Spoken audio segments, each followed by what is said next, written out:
পাঠ ভবনে সকলকে স্বাগত জানাই। আশা করি সবাই ভালো আছো। আজ আমার আলোচনার বিষয় হলো একাদশ শ্রেণীর পাঠ্য মাইকেল মধুসূদন দত্তের নীলোধ্বজের প্রতি জনা কাব্যাংশ। এই কাব্যাংশটি একাদশ শ্রেণী ছাড়াও আরও অনেক জায়গায় পাঠ্য হিসেবে রয়েছে, তাই আজ আমি নীলোধ্বজের প্রতি জনা কাব্যাংশটা নিয়ে আলোচনা করব।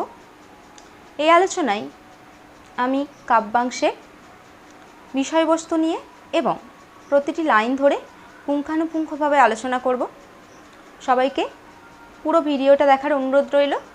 আর ভিডিওটা ভালো লাগলে অবশ্যই চ্যানেলটিকে সাবস্ক্রাইব করো, আর লাইক করো, আর বন্ধুদের সঙ্গে শেয়ার করো। তাহলে চলো ভিডিওটা শুরু করা যাক। আজ আলোচনার বিষয় হলো মাইকেল মধুসূদন দত্তের নীলোধ্বজের প্রতি জনা কাব্যাংশ। এই নীলোধ্বজের প্রতি জনা কাব্যাংশ আলোচনা করতে গেলে আমাদেরকে কিছু কিছু জিনিস আগে জানতে হবে। কি? নীলোধ্বজকে, জনাকে, প্রবীরকে, কোথায় থেকে নেওয়া এই কাব্যাংশটি, আর মহাভারতের কিছু কিছু গল্প, কিছু চরিত্র সম্পর্কে আমাদের জানতে হবে। প্রথমে বলি নীলোধ্বজকে। নীলোধ্বজ হল মাহেশ্বরীপুরীর রাজা, তার স্ত্রী জনা, আর তাদের একমাত্র পুত্র হল প্রবীর। যে প্রবীরের মৃত্যুতে তার মাতা জনা অত্যন্ত ক্ষিপ্ত হন। কার প্রতি? অর্জুনের প্রতি। কেন? কারণ অর্জুন তার পুত্রকে হত্যা করেছিল। আর এই ক্ষিপ্ত মাতা জনা তার স্বামী নীলোধ্বজের উদ্দেশ্যে পত্রটি লেখেন। এই নীলোধ্বজের প্রতি জনা কাব্যাংশটি মাইকেল মধুসূদন দত্তের বীরাঙ্গনা কাব্য থেকে নেওয়া। এই কাব্যাংশটি বীরাঙ্গনা কাব্যের একাদশ সর্গ থেকে গৃহীত। বীরাঙ্গনা একটা পত্রকাব্য, যেখানে 11 জন নায়িকা বা 11টা নায়িকা চরিত্র তাদের স্বামী বা প্রেমিকের উদ্দেশ্যে পত্র লিখেছিল। সেই বীরাঙ্গনা কাব্যের একাদশ সর্গ থেকে আমাদের আলোচ্য নীলোধ্বজের প্রতি জনা কাব্যাংশটি গৃহীত। এই কাব্যাংশের প্রথমে কবি মাইকেল মধুসূদন দত্ত একটা ইন্ট্রোডাকশন দিয়েছেন। মাহেশ্বরীপুরীর যুবরাজ প্রবীর অশ্বমেধ যজ্ঞাশ্ব ধরিলে পার্থ তাহাকে রণে নিহত করেন। নীলোধ্বজ রায় পার্থের সহিত বিবাদ পরান্মুখ হইয়া সন্ধি করাতে রাজ্ঞী জনা পুত্রশোকে একান্ত কাতর হইয়া এই নিম্নলিখিত পত্রখানি রাজসমীপে প্রেরণ করেন। পাঠকবর্গ মহাভারতীয় অশ্বমেধ পর্ব পাঠ করিলে ইহার সবিশেষ বৃত্তান্ত অবগত হইতে পারিবে। তাহলে আমরা এই ইন্ট্রোডাকশন থেকে কি পাচ্ছি? মাহেশ্বরীপুরীর যুবরাজ প্রবীর অশ্বমেধ যজ্ঞাশ্ব ধরেছিল। তাহলে প্রবীরকে মাহেশ্বরীপুরীর যুবরাজ, অর্থাৎ মাহেশ্বরীপুরীর রাজা হলেন নীলোধ্বজ, আর তার স্ত্রী জনা, তাদের একমাত্র পুত্র প্রবীর, যে অশ্বমেধের যজ্ঞাশ্ব ধরেছিল। এখানে আমাদের জানতে হবে অশ্বমেধ যজ্ঞ কি। অশ্বমেধ যজ্ঞ হলো যখন কোনো রাজ্যের রাজা তার একচ্ছত্র অধিকার কায়েম করতে চায়, তখন একটি যজ্ঞ করে একটা পূজা পাঠের মাধ্যমে একটি ঘোড়াকে ছেড়ে দেন এবং তার পিছনে 2 জন প্রহরী বা রক্ষী থাকে। সেই ঘোড়াটা যে যে রাজ্য বা যে যে অঞ্চলের উপর দিয়ে যাবে, সেই সেই রাজ্য বা সেই সেই জায়গার রাজারা তার বশ্যতা স্বীকার করতে বাধ্য থাকবে। যদি কোনো রাজ্যের রাজা বশ্যতা স্বীকার না করে, তার ছাড়া ঘোড়াটাকে ধরে বা আটক করে, তাহলে সেই রাজ্যের রাজার সঙ্গে যে রাজা ঘোড়াটাকে ছেড়েছিল তার যুদ্ধ হবে। এটাই হলো অশ্বমেধ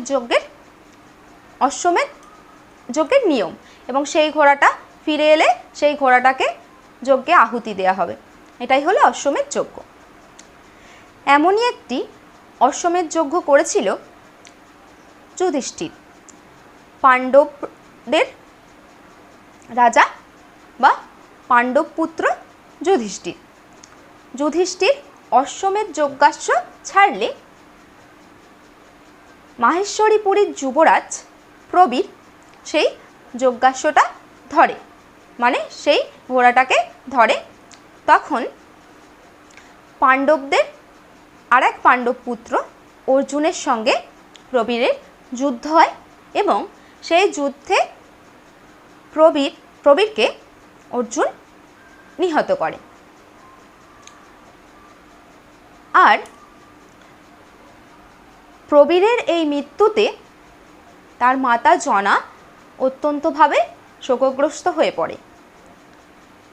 কিন্তু প্রবীরের পিতা নীলধ্বজ সে পুত্র হত্যাকারক অর্জুনের প্রতি কোনো প্রতিশোধ পরাঙ্মুখ না হয়ে তার সঙ্গে মিত্রতা স্থাপন করে, তার সঙ্গে সখ্যতা স্থাপন করে, তাকে অতিথি করে নিজের প্রাসাদে নিয়ে আসে। নীলধ্বজের এরূপ ব্যবহারে জনা অত্যন্ত ক্ষিপ্ত হন এবং নীলধ্বজের উদ্দেশ্যে তখন এই পত্রখানি লেখেন। আশা করি তোমাদের বোঝাতে পেরেছি যে নীলধ্বজকে, জনাকে, প্রবীরকে কেন প্রবীরের সঙ্গে অর্জুনের যুদ্ধ হয়েছিল। কবি মাইকেল মধুসূদন দত্ত তার বেশিরভাগ কবিতাতে পুরাণ থেকে বিভিন্ন চরিত্রকে গ্রহণ করেছেন বা পুরাণের কিছু অংশকে, মানে পুরাণের গল্পের কিছু অংশকে গ্রহণ করেছেন, কিন্তু সেই গল্পটাকে বা সেই চরিত্রটাকে তিনি সম্পূর্ণ নিজের মতো করে বা নিজের প্রতিভার দ্বারা তিনি মৌলিক করে তুলেছেন। সেই চরিত্রটাকে অন্য রকমভাবে পাঠকের সামনে উপস্থাপন করেছেন।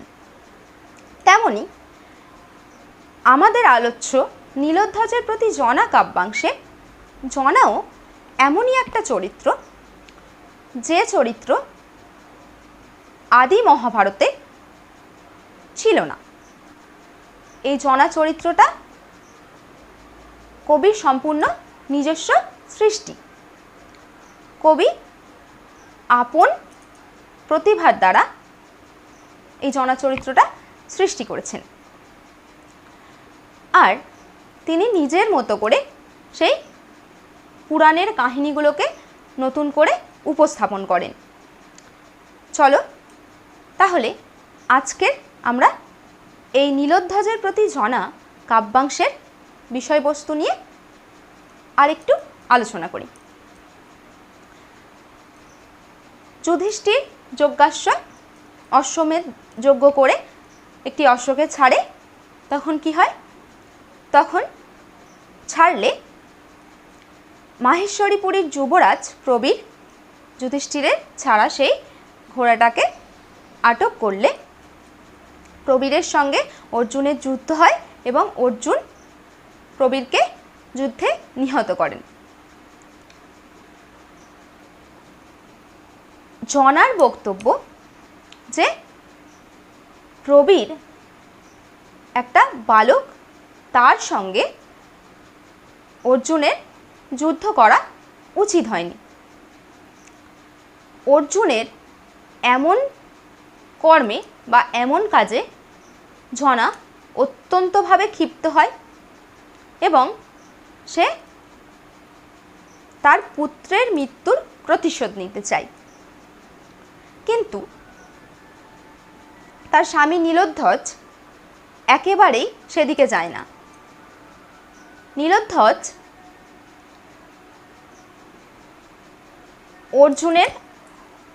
অর্জুনকে বাড়িতে ডেকে আনে বা প্রাসাদে আনে, সে তার সঙ্গে মিত্রতা স্থাপন করতে চায়। নীলোধ্বজের এমন আচরণ জনাকে আরও ক্রোধিত করে তোলে। তখন জনা এই পত্রখানি নীলোধ্বজের উদ্দেশ্যে লেখেন। পুরো পত্রর মধ্যে বা পুরো কাব্যাংশটির মধ্যে বারবার বিভিন্ন প্রশ্ন করেছে জনা। কাকে? নীলোধ্বজকে। কেন? যে নীলোধ্বজ সে একজন রাজা, রাজার কাজ হলো যুদ্ধ করা, প্রতিশোধ নেওয়া। কিন্তু নীলোধ্বজ তার রাজকর্ম ভুলে তার পুত্রকে যে হত্যা করেছে তার সঙ্গে মিত্রতা স্থাপন করেছে। তাই জনা বারবার নীলোধ্বজকে বিভিন্ন প্রশ্ন করেছে। আর এই প্রশ্নগুলোর দ্বারা জনা চরিত্রটি একটা আধুনিক চরিত্র হয়ে উঠেছে। সে পুরাণের চরিত্র হলেও এক আধুনিক চরিত্র হয়ে উঠেছে। সে আধুনিক নারীর মতোই তার ক্ষোভ, তার দুঃখ, তার যন্ত্রণা তার পত্রের মাধ্যমে তার স্বামীকে জানাতে চেয়েছে। এই পুরাণের চরিত্রগুলো এতটা আধুনিক ছিল না। কবি মাইকেল মধুসূদন দত্ত তার নিজস্ব প্রতিভার দ্বারা, নিজস্ব কল্পনার দ্বারা এই পৌরাণিক চরিত্রগুলোকে আধুনিক করে তুলেছেন। তাহলে এই কাব্যাংশের বিষয়বস্তু তোমরা বুঝতে পেরেছো আশা করি। এবারে আমি লাইন ধরে ধরে এই কাব্যাংশটা নিয়ে আলোচনা করব। তাহলে চলো শুরু করি। বাজিছে রাজতরণে রণবাদ্য আজি, হেস্যে অশ্ব গর্জে গজ, উড়িছে আকাশে রাজকেতু, মুহু মুহু হুঙ্কারিছে মাতি রণমদে রাজসৈন্য। বাজিছে রাজতরণে রণবাদ্য আজি। বাজিছে রাজতরণে, রাজতরণে মানে রাজপ্রাসাদের পুরোভাগে, মানে রাজপ্রাসাদের যে মেন দরজা সেখানে কি বাজছে? রণবাদ্য মানে যুদ্ধের বাজনা। হেস্যে অশ্ব, ঘোড়ারা হেস্যাধ্বনি করছে। গর্জে গজ, হাতিরা গর্জন করছে। উড়িছে আকাশে রাজকেতু, রাজকেতু মানে রাজপতাকা, আকাশে রাজপতাকা উঠছে। মুহু মুহু হুঙ্কারিছে মাতি রণমদে রাজসৈন্য, রাজসৈন্যরা হুঙ্কার করছে, যুদ্ধের মত্ততায় হুঙ্কার করছে। কিন্তু এ কোন হেতু? কিন্তু এসব কি কারণে? মানে এই যে সাজো সাজো রব, এই যে যুদ্ধ যুদ্ধ রব, এই যে প্রাসাদে যে সাজো সাজো রব, সেই সাজো সাজো রব কী কারণে তা জনা বুঝতে পারছে না। তাই প্রশ্ন করছে, কিন্তু কোন হেতু? সাজিছ কি নররাজ যুঝিতে সদলে, পবীর পুত্রের মৃত্যু প্রতিবিধিষিতে, নিবাইতে এ শোকাগ্নি ফাল্গুনীর লোহে। জনা নীলোধ্বজকে প্রশ্ন করছে, সাজিছ কি নররাজ? হে নররাজ, তুমি কি সাজছ যুঝিতে সদলে, সদল বলে যুদ্ধ করার জন্য? পবীর পুত্রের মৃত্যু প্রতিবিধিষিতে, পবীর পুত্রের মৃত্যুর প্রতিশোধ নেবার জন্য কি তুমি সাজছ? নিবাইতে এ শোকাগ্নি ফাল্গুনীর লোহে, আমার মনের মধ্যে যে শোকের আগুন জ্বলছে সেই শোকের আগুনটাকে ফাল্গুনীর লোহে, ফাল্গুনী বলতে এখানে অর্জুনকে বলা হয়েছে। নিবাইতে এ শোকাগ্নি ফাল্গুনীর লোহে, অর্জুনের রক্ত দিয়ে আমার শোকের আগুনটাকে নেভানোর জন্য তুমি কি সদল বলে যুদ্ধ করার জন্য সাজছ? কে প্রশ্ন করছে? জনা। কাকে? নীলোধ্বজকে। নীলোধ্বজকে জনা প্রশ্ন করছে যে হে নররাজ, তুমি কি আমার পুত্রের মৃত্যুর প্রতিশোধ নেবার জন্য সাচ্ছ? আমার অন্তরে যে আগুন জ্বলছে, যে শোকের আগুন জ্বলছে, সেই শোকের আগুনকে নেভানোর জন্য তুমি কি সদল বলে যুদ্ধ করার জন্য সাজছ? এই তো সাজে তোমারে ক্ষত্রমণি তুমি। মহাবাহু, যাও বেগে গজরাজ যথা যমদণ্ড সম শুণ্ড আস্ফালি নিনাদে। এই তো সাজে তোমারে, তোমাকে এটাই মানাই। ক্ষত্রমণি তুমি, তুমি ক্ষত্রিয় বংশজাত, তোমাকে এটাই মানাই। ক্ষত্রিয় বংশের নিয়ম হলো বা ক্ষত্রিয়দের নিয়ম হলো যুদ্ধ করা। তুমি যে যুদ্ধ করার জন্য সাজছ, তোমাকে এটাই মানাই। যাও বেগে গজরাজ যথা যমদণ্ড সম শুণ্ড আস্ফালি নিনাদে। যাও যেখানে হাতিদের রাজা যমদণ্ড সম শুণ্ড, তার যমদণ্ডের মতো সুর নিয়ে আস্ফালন করছে বা গর্জন করছে।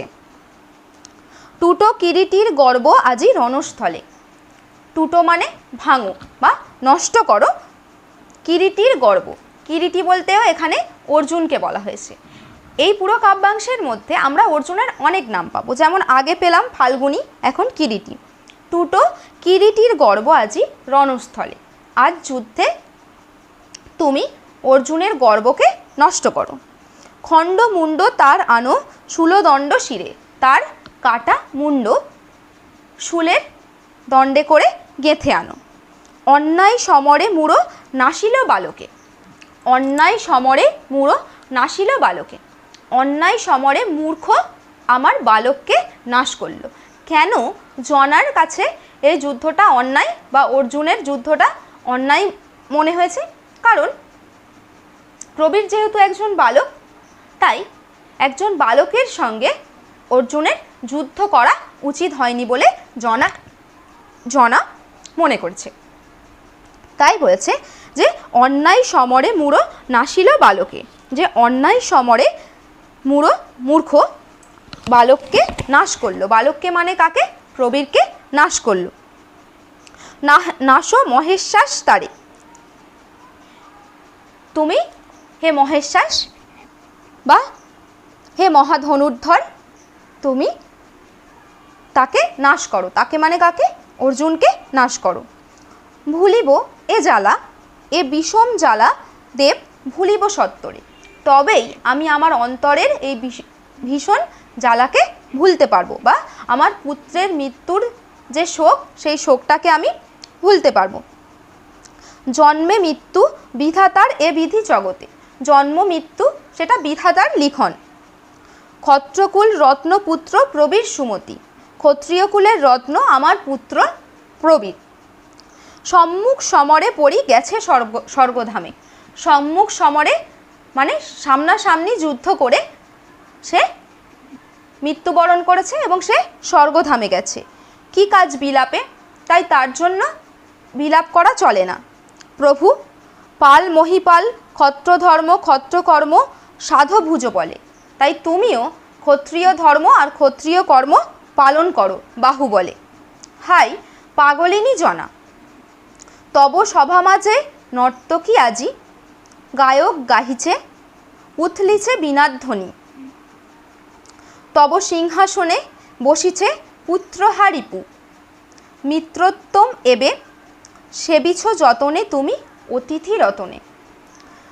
হাই পাগলিনী জনা, জনা পাগলিনী, আজ পাগলিনী কারণ তার পুত্র আজ নিহত, আর তার প্রাসাদে নীলোধ্বজের বিভিন্ন কর্মকাণ্ড দেখে জনা আজ প্রায় পাগলিনী। কি কি কর্মকাণ্ড হচ্ছে? তব সভা মাঝে নাচিছে নর্তকী। তোমার সভার মাঝে নর্তকীরা নাচছে। গায়ক গাহিছে, গায়কেরা গান গাইছে। উথলিছে বীণাধ্বনি, বীণাধ্বনি উঠছে। তব সিংহাসনে বসিছে পুত্রহারিপু, তোমার সিংহাসনে বসেছে পুত্র হা রিপু, পুত্র হত্যাকারক শত্রু। পুত্র হা রিপু, পুত্র হা মানে পুত্র হত্যাকারক শত্রু। পুত্র হত্যাকারক শত্রুকে অর্জুন।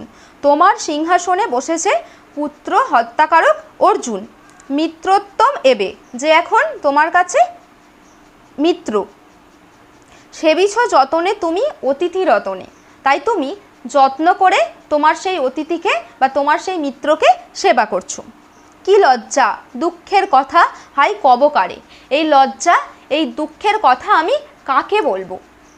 যে আমার পুত্রকে হত্যা করেছে সেই হত্যাকারককে তুমি মিত্রভাবে সিংহাসনে বসিয়ে সেবা করছো, এই দুঃখের কথা আমি কাকে বলবো? হতজ্ঞান আজি কি হে পুত্রের বিহনে, তুমি কি পুত্রকে হারিয়ে বুদ্ধি হারিয়ে ফেলেছো, বুদ্ধিহারা হয়ে গেছো? মাহেশ্বরী পুরীশ্বর নীলোধ্বজ রথী, জনা প্রশ্ন করছে পুত্রকে হারিয়ে তুমি কি বুদ্ধিহীন হয়ে গেছো? মাহেশ্বরী পুরীর রাজা নীলোধ্বজ। যে দারুণ বিধি রাজা আধারিলা আজি রাজ্য, যে বলছে যে আমার ভাগ্যের দোষে আজকের রাজ্যে অন্ধকার নেমে এসেছে। হরিপুত্র ধনে, আমি আমার পুত্রকে হারিয়ে হরিলা কি তিনি জ্ঞান তব, সেই ভাগ্যের দোষেই কি তুমি তোমার জ্ঞান হারিয়েছো? তা না হলে কহ মোরে, কেন এ পাষণ্ড পাণ্ডুরথী পার্থ তব, পার্থ তব পুরে।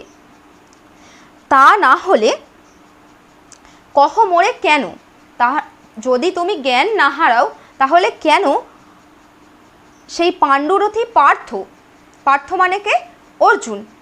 কেন পাণ্ডুরথী পার্থ তোমার প্রাসাদে আজ অতিথি? যদি তুমি জ্ঞান না হারাও তাহলে তো তুমি কোনো দিন পুত্র হত্যাকারককে অতিথি হিসাবে তোমার প্রাসাদে বরণ করবে না, নিশ্চয়ই তুমি জ্ঞান হারিয়েছ।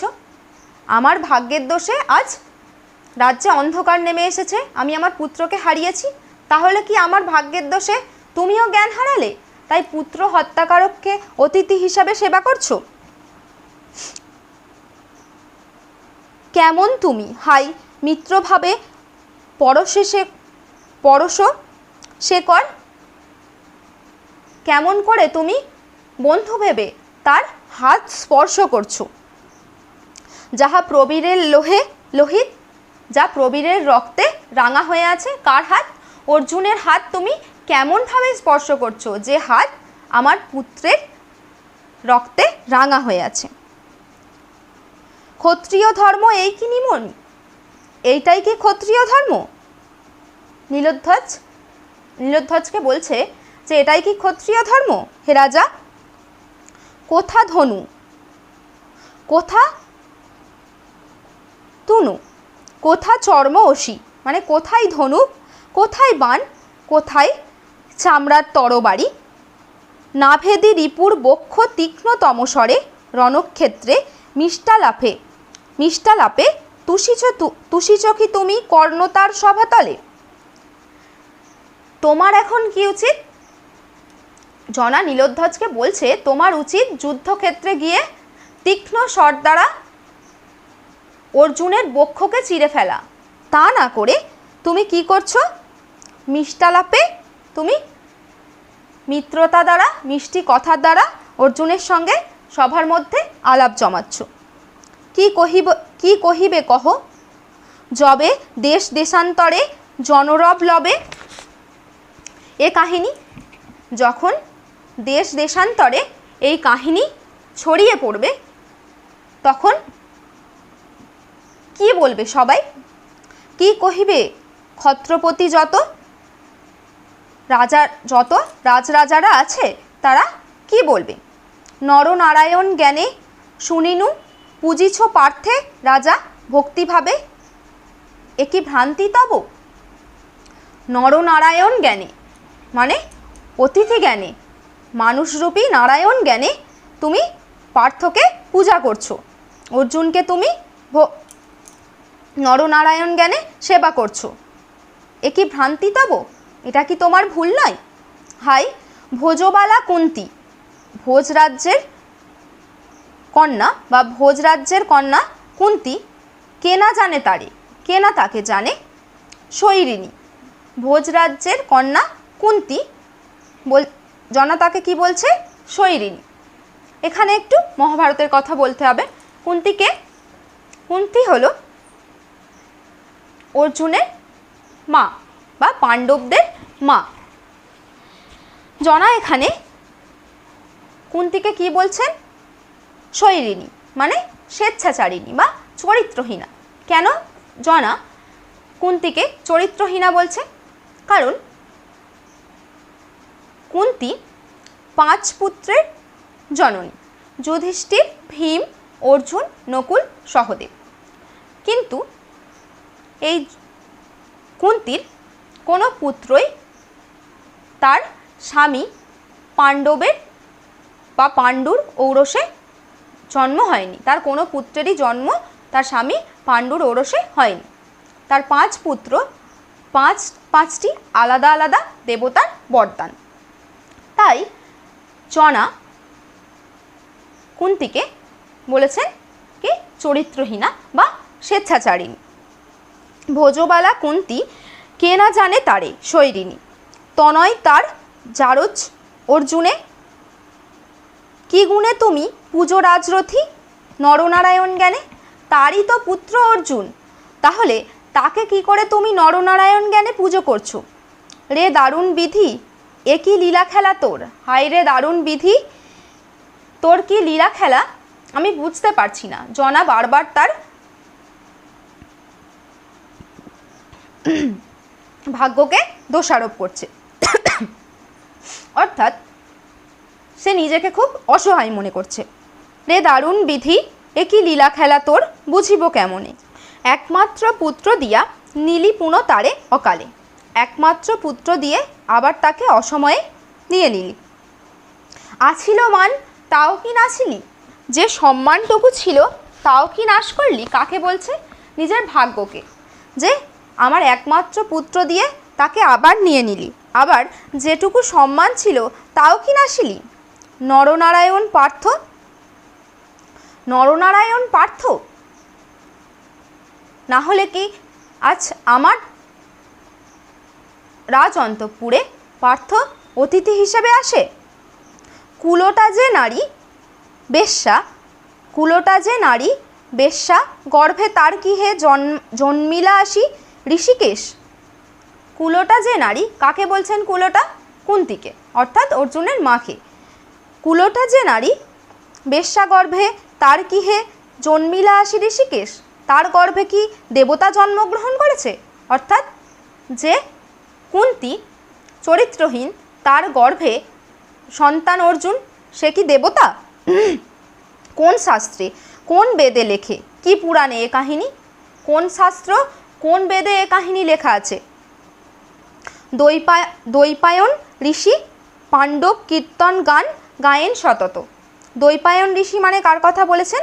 কৃষ্ণ দ্বৈপায়ন বেদব্যাস, যে সংস্কৃত মহাভারত রচনা করেছেন।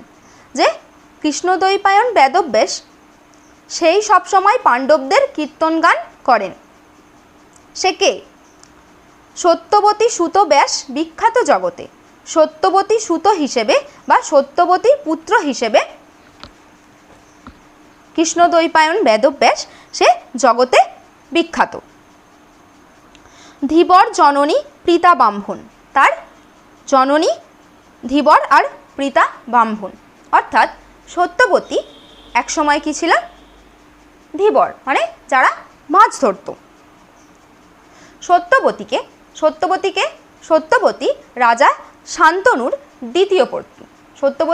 সত্যবতী রাজা শান্তনুর দ্বিতীয় পত্নী। তার প্রথম পত্নী হলো গঙ্গা। এই সত্যবতী একসময় ধীবর ছিলেন। তাই বলছেন যে কৃষ্ণ দ্বৈপায়ন বেদব্যাসের মাতা সত্যবতী যে একসময় ধীবর ছিলেন এবং তার পিতা হচ্ছেন ব্রাহ্মণ।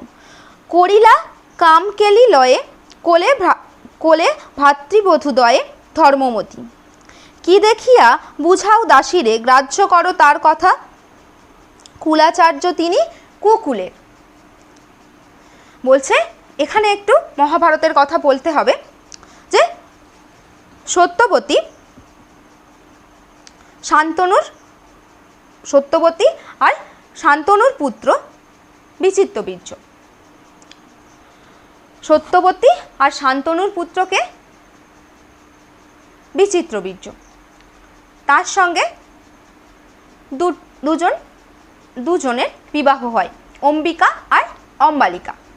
এই অম্বিকা আর অম্বালিকা গর্ভবতী হবার আগেই বিচিত্রবীর্য মারা যায়।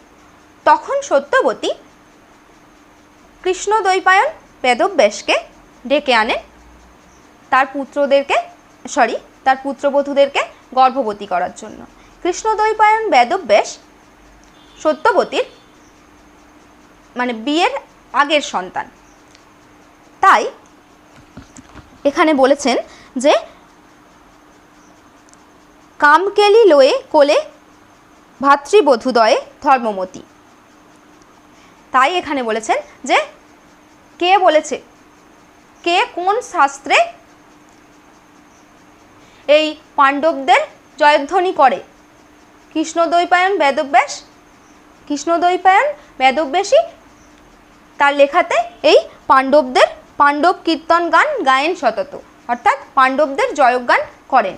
সেই কৃষ্ণদ্বৈপায়ন বেদব্যাস তার মাতা সত্যবতী, যে একসময় ধীবর ছিল আর পিতা ব্রাহ্মণ, তার মাতার বিবাহ পূর্ববর্তী সন্তান হচ্ছে কৃষ্ণদ্বৈপায়ন বেদব্যাস। আবার এই কৃষ্ণদ্বৈপায়ন বেদব্যাসকেই সত্যবতী তার ভাতৃবধূদেরকে গর্ভবতী করার জন্য ডেকে এনেছিল। তাই বলছে এমন যাদের বংশ কি দেখিয়া বুঝাও দাসীরে গ্রাহ্য করো তার কথা। এমন যাদের বংশ, তাদের মধ্যে কি দেখে তুমি তাদের কথা গ্রাহ্য করো। কুলাচার্য তিনি কুকুলের আচার্য, মানে তিনি খারাপ বংশের আচার্য।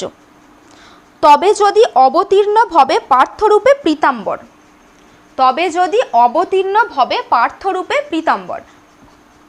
পীতাম্বর অর্থাৎ বিষ্ণু যদি পৃথিবীতে পার্থ হিসেবে বা অর্জুন হিসেবে জন্মগ্রহণ করেন, তাহলে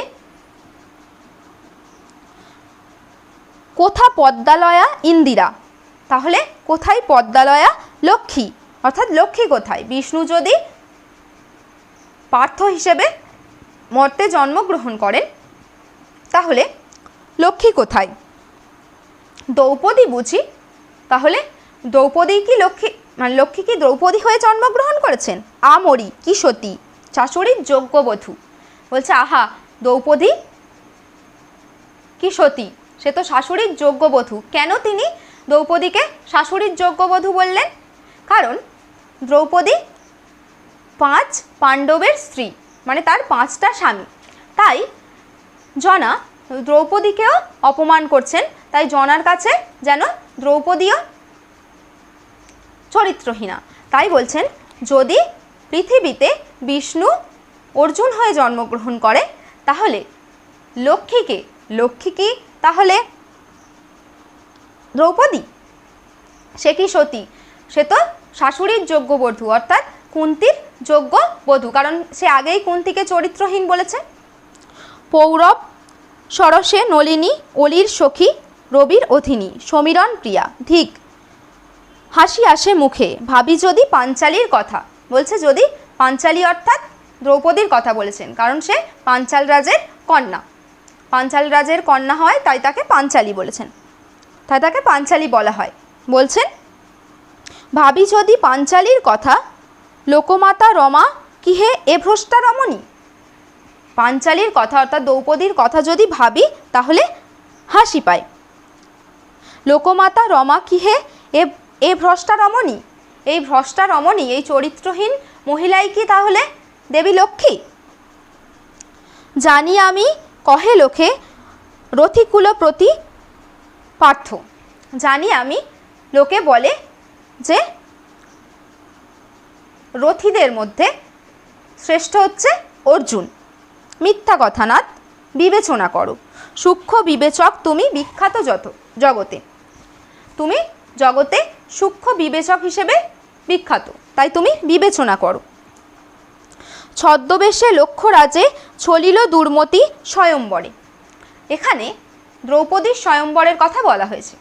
দ্রৌপদীর স্বয়ম্বরে যেখানে সব রাজপুত্র রাজাদের আসার কথা ছিল, সেখানে অর্জুন, যুধিষ্ঠির, ভীম, অর্জুন, নকুল, সহদেব তারা অজ্ঞাতবাসে থাকাকালীন ব্রাহ্মণ সেজে সেই স্বয়ম্বর সভায় উপস্থিত হয় আর ছলনা করে দ্রৌপদীকে বিয়ে করে নিয়ে আসে। তাই জনা বলছেন যে ছদ্মবেশে লক্ষ্যরাজে চলিল দুর্মতি স্বয়ম্বরে। অর্জুন দ্রৌপদীর স্বয়ম্বর সভায় ছলনা করে তাকে নিয়ে এসেছেন। যথাসাধ্য কে জুঝিল কহে, ব্রাহ্মণ ভাবিয়া তারে কোন ক্ষত্ররথী সে সংগ্রামে। ব্রাহ্মণ ভেবে তাকে কেউ তার সঙ্গে ঠিকভাবে যুদ্ধ করেনি, তাই তো অর্জুন দ্রৌপদীকে আনতে পেরেছে তার স্বয়ম্বর সভা থেকে। রাজদলে 23 জিতিল, তাই সে জিতল। দহিল খাণ্ডব দুষ্ট কৃষ্ণের সহায়। কৃষ্ণকেও সে অপমান করছে জনা। কি বলছে? দহিল খাণ্ডব, অর্থাৎ অর্জুন খাণ্ডব বন দহন করলো কৃষ্ণের সহায়তায়। শিখণ্ডীর সহকারে কুরুক্ষেত্র রণে পৌরব গৌরব ভীষ্ম বিদ্ধ পিতামহে সংহারিল মহাপাপী। আর শিখণ্ডীর সহায়তায় সে তার অর্জুনের বিদ্ধ পিতামহ অর্থাৎ ঠাকুর দাদা ভীষ্মকে সে সংহার করল। দ্রোণাচার্য গুরু কি কুছলে নরাধাম বধিল তাহারে। অর্থাৎ অর্জুনের গুরু দ্রোণাচার্য, তাকেও অর্জুন ছলনার দ্বারা বধ করল। দেখো সরি, মনে করে দেখো। কাকে বলছে? নীলোধ্বজকে বলছে যে অর্জুন সব জায়গায় ছলনা করে জিতেছে, মনে করে দেখো। বসুন্ধরা গ্রাসিলা সরসে রথচক্র জবে, ব্রহ্মসাপে বিকল সমরে মরিকর্ণ মহাযশা। যখন বসুন্ধরা অর্থাৎ পৃথিবী কর্ণের রথের চাকা গ্রাস করেছিল, তখনই অর্জুন তাকে হত্যা করেছিল। বসুন্ধরা গ্রাসিলা সরসে রথচক্র জবে, যখন পৃথিবী অর্থাৎ মাটি কর্ণের রথের চাকা গ্রাস করেছিল,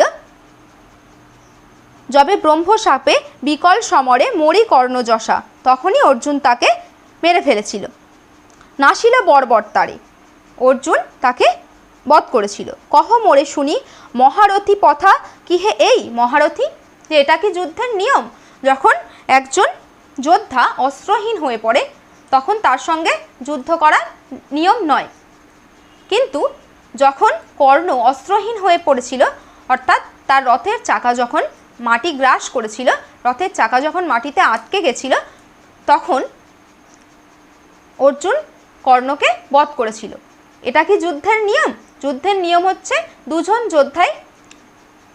দুজন যোদ্ধার কাছেই অস্ত্র থাকবে, কিন্তু কর্ণ যখন অস্ত্রহীন হয়ে পড়েছিল তখনই অর্জুন তাকে বধ করেছিল। এটা কি যুদ্ধের নিয়ম?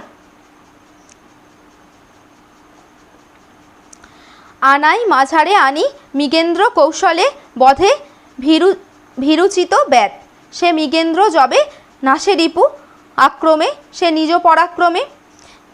কি না তুমি জানো রাজা, কি কব তোমারে, তুমি তো সবই জানো, তোমাকে কি বলব। জানিয়া শুনিয়া তবে কি ছলনে ভুলো আত্মশ্লাঘা। সব জেনে শুনে তুমি কি তাহলে ছলনার দ্বারা আত্মগৌরব ভুলে যাচ্ছ মহারথী। হাইরে কি পাপে রাজ শিরোমণি রাজা নীলোধ্বজ আজি নতশির। আজকের কোন পাপে নীলোধ্বজ নতশির হে বিধাত পার্থের সমীপে। বলছে কোন পাপে আজ নীলোধ্বজ অর্জুনের কাছে নতশির হয়ে আছে। কোথা বীর দর্প তপ মান দর্প কোথা। বলছে তোমার সেই বীরের মতো দর্প বা অহংকার কোথায়, সেই তোমার মান দর্প। চণ্ডালের পদধূলি ব্রাহ্মণের ভালে। চণ্ডালের পদধূলি ব্রাহ্মণের ভালে, চণ্ডালের পদধূলি ব্রাহ্মণের কপালে, কুরঙ্গীর অশ্রুবাড়ি নিবাই কি কভু দাবানলে। বলছে কুরঙ্গীর অর্থাৎ হরিণীর কান্না কখনো কি দাবানলের আগুনকে নেভায়। কোকিলের কাকলি লহরী উচ্চনাদি প্রভঞ্জনে নিরবয়ে কবে। বলছে হরিণীর কান্না কি কখনো দাবানলের আগুন নেভাতে পারে, আর কোকিলের কলতান কখনো ঝড়কে থামাতে পারে। ভীরুতার সাধনা কি মানে বাহুবলে। ভীরুতার সাধনা কি কখনো বাহুবল মানে। কিন্তু বৃথায় গঞ্জনা, কিন্তু আমি যে তোমাকে এতক্ষণ ধরে গঞ্জনা দিচ্ছি, আমার এই সব গঞ্জনায় বৃথা। গুরুজন তুমি পড়িব বিষম পাপে গঞ্জিলে তোমারে। তুমি আমার কাছে গুরুজন, তাই তোমাকে গঞ্জনা করলে আমি ভীষণ পাপে পড়ব। কুলনারী আমি নাথ বিধির বিধানে পরাধীন। আমি কুলনারী, আমি নারী, তাই বিধাতার অভিশাপে আমি কি পরাধীন। নাহি শক্তি মিটাই সবলে এ পোড়া মনের বাঞ্ছা। আমার শক্তি নেই, আমি নিজের সবলে আমার এই মনের বাঞ্ছা পূরণ করি। আমার বিধির বিধানে ভাগ্যের দোষে আমি পরাধীন, আমার নিজের শক্তি নেই এই আমার যে ইচ্ছা সেই ইচ্ছাটাকে পূরণ করার। দুরন্ত ফাল্গুনি এ কৌন্তেয় যোধে ধাতা সৃজিলা নাসিতে বিশ্বমুখ নিঃসন্তানা করিল আমারে। অর্থাৎ অর্জুন আমাকে নিঃসন্তান করলো। তুমি পতি ভাগ্যদোষে বাম্যমপতি, আর ভাগ্যের দোষে হে স্বামী তুমি আমার প্রতি বিমুখ। কোন সাধে প্রাণ ধরি ধরাধামে, আমি আর কি কারণে এই পৃথিবীতে বেঁচে থাকবো। হায়রে এ জনাকীর্ণ ভবস্থল আজি বিজন জনার পক্ষে। তাই জনার কাছে এ পৃথিবী আজকের কি জনহীন। এ পোড়া ললাটে লিখিলা বিধাতা যাহা, এই পোড়া ভাগ্যে বিধাতা যা লিখল ফলিল তা কালে, তাই ফলল, মানে বিধাতা আমার কপালে যা লিখেছে তাই ফলল। হা প্রবীর হে হেতু এই হেতু ধরিনু কি তোরে 10 মাস 10 দিন নানান যত্ন সয়ে এ উদরে। এই দিন দেখার জন্য কি আমি তোকে আমার পেটে ধরেছিলাম। কোন জন্মে কোন পাপে পাপী তোর কাছে অভাগিনী, কোন জন্মে কোন পাপে এই অভাগিনী তোর কাছে পাপী। তাই দিলি বাছায় তাপ, তাই আমাকে দুঃখ দিলি, অর্থাৎ তুই আমাকে অকালে ছেড়ে চলে যাবি, এই দিন দেখার জন্য কি আমি তোকে জন্ম দিয়েছিলাম। কোন পাপে আমি আজ তোর কাছে পাপী। তাই দিলি বাছা এ তাপ আশার লতা তাইরে ছিঁড়িলি। হা পুত্র শোধিলি কি রে তুই এই রূপে মাতৃধার, তাই কি তুই এইভাবে মায়ের ঋণ মেটালি। এই কি রে ছিল তোর মনে কি এই ছিল, মানে সবাইকে আক্রমণ করতে করতে, যে নীলধ্বজ, অর্জুন, কুন্তী, দ্রৌপদী, সবাইকে আক্রমণ করতে করতে এখন জনা অসহায় হয়ে পড়েছে। অর্থাৎ পুত্রের মৃত্যুর শোকে সে এতটাই শোকগ্রস্ত হয়ে পড়েছে, তার কোনো মানে সে আর কাউকে মানছে না, সবাইকে অপমান করে চলেছিল এতক্ষণ। এখন তার নিজেকে অত্যন্ত অসহায় মনে হচ্ছে, যে তাই সে তার পুত্রকে, হতপুত্র অর্থাৎ মৃত পুত্রের উদ্দেশ্যে বলছে যে কোন ভাগ্যের দোষে তুই আমাকে ছেড়ে চলে গেলি, এই জন্যই কি আমি তোকে জন্ম দিয়েছিলাম, তুই অকালে আমায় ছেড়ে চলে যাবি বলে, এইভাবে কি তুই মায়ের ঋণ মেটালি। শোধিলি কিরে তুই এই রূপে মাতৃধার, এই কিরে ছিল তোর মনে, কেন বৃথা পোড়া আঁখি বড় শীষ আজি বাড়ি ধারা। কেন পোড়া চোখ তোরা অশ্রু বর্ষণ করছিস রে অবোধ, কে মুছিবে তারে। সে নিজের চোখকে বলছে জনা, অর্থাৎ সে এখন ক্লান্ত হয়ে পড়েছে, সে ভেঙে পড়েছে, জনা মানসিক দিক থেকে ভেঙে পড়েছে। যে মুখ থেকে এতক্ষণ প্রতিশোধের স্বর বেরোচ্ছিল, সে এখন ক্লান্ত হয়ে পড়েছে, সে এখন শোকগ্রস্ত হয়ে পড়েছে, সে এখন যন্ত্রণায় নিমগ্ন হয়ে পড়েছে।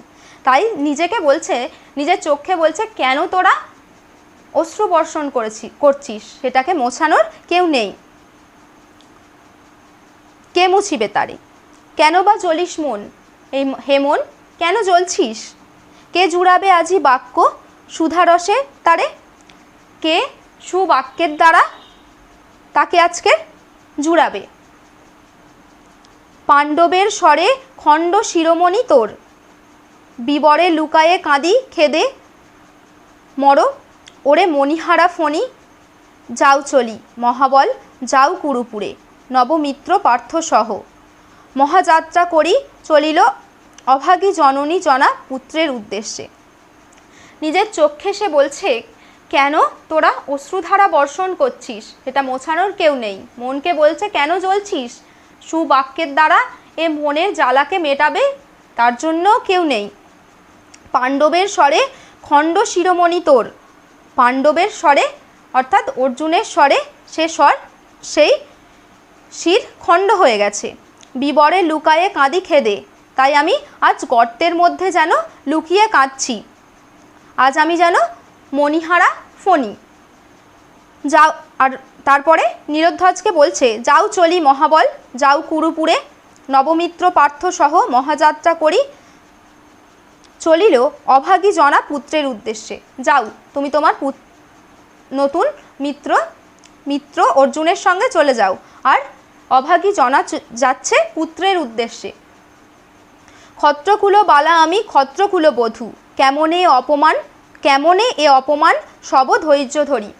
আমি আর এই অপমান সহ্য করতে পারছি না। কোন অপমান? যে ক্ষত্রিয় কুলবংশজাত হয়েও তুমি তোমার পুত্র হত্যাকারককে শাস্তি না দিয়ে, তার সঙ্গে যুদ্ধ না করে, তার সঙ্গে বন্ধুত্ব স্থাপন করছো, তাকে অতিথি রূপে সেবা করছো, নারায়ণ রূপে পূজা করছো। আমি ক্ষত্রিয় কুলের পুত্রবধূ হয়ে সেটা মেনে নিতে পারছি না। আমি ক্ষত্রিয় কুলের কন্যা, আবার ক্ষত্রিয় কুলের বধূ, তাই আমি এই অপমান মেনে নিতে পারছি না, ধৈর্য ধরে এই অপমান সহ্য করতে পারছি না।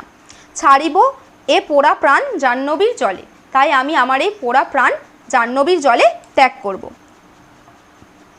দেখিব বিস্তৃতি যদি কিতান্ত নগরে লোভী অন্তে, যাচি চির বিদায় ও পদে,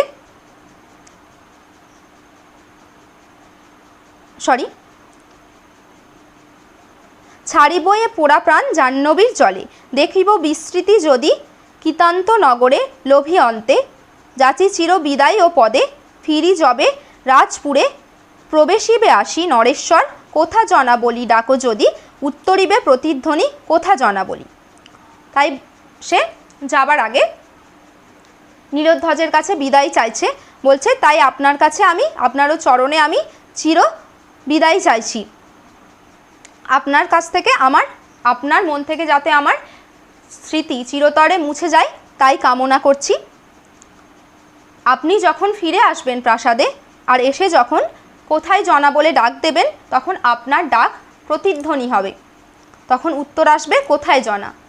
আমি এই অপমান, আপনার এই অন্যায় আচরণ আমি আর মেনে নিতে পারছি না, আমি আর ধৈর্য ধরে সহ্য করতে পারছি না। যে আমার পুত্রকে হত্যা করেছে, সেই পুত্র হত্যাকারককে তুমি হত্যা না করে, তার সঙ্গে যুদ্ধ না করে, তাকে অতিথিরূপে সেবা করছো, তাকে পুজো করছো, তার সঙ্গে মিত্রতা স্থাপন করছো, তাকে সিংহাসনে বসিয়ে তার সঙ্গে সখ্যতা করছো। এই জিনিসটা আমি আর মেনে নিতে পারছি না। আমার যন্ত্রণাকে নেভানোর মতো কেউ নেই, আমার চোখের অশ্রু মুছিয়ে দেবার মতো কেউ নেই। তাই আমার কাছে এ পৃথিবীতে আর বেঁচে থাকার কোনো মানে নেই। তাই আমি আমার পুত্রের কাছেই চললাম, আমি জাহ্নবীর জলে আমার প্রাণ ত্যাগ করব। এই হলো নীলধ্বজের প্রতি জনা কাব্যাংশের আলোচনা। নীলধ্বজের প্রতি জনা কাব্যাংশের বিষয়বস্তু এবং প্রতিটি লাইন ধরে আমি তোমাদেরকে এই কাব্যাংশের বিষয়বস্তু এবং প্রতিটি লাইন ধরে তার মানে আমি তোমাদেরকে বোঝানোর চেষ্টা করেছি। আশা করি নীলধ্বজের প্রতি জনা কাব্যাংশটা বোঝা তোমাদের কাছে অনেকটাই সহজ হবে এরপরে। সবাই ভালো থেকো, আর যদি ভিডিওটা ভালো লাগে তাহলে আমার চ্যানেলটাকে অবশ্যই সাবস্ক্রাইব করো, লাইক করো আর বন্ধুদের সঙ্গে শেয়ার করো। নমস্কার।